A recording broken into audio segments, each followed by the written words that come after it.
প্রবাসীদের ভোটের ব্যবস্থা না হলে আমরা ইলেকশন হতে দেব না। পরিষ্কার কথা, পরিষ্কার কথা।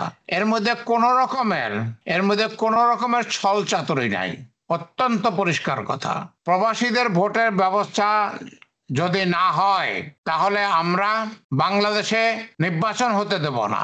আর একটা কথা কি, তরুণ তরুণীদের ভোটের ব্যবস্থা যদি না হয় আমরা নির্বাচন হতে দেব না। অতএব বাংলাদেশ সরকারের কাছে, নির্বাচন কমিশনের কাছে আমাদের অনুরোধ, আমাদেরকে দয়া করে রাস্তায় নামাবেন না, আন্দোলন করতে বাধ্য করবেন না। খেয়াল রাখবেন, এই দাবি আমরা মুক্তিযোদ্ধারা করতেছি।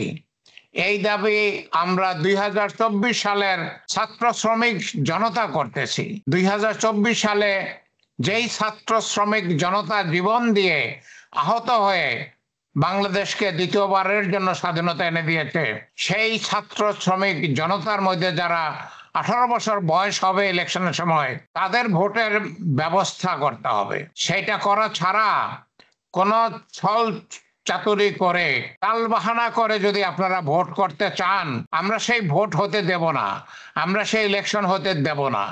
পরিষ্কার কথা, পরিষ্কার কথা।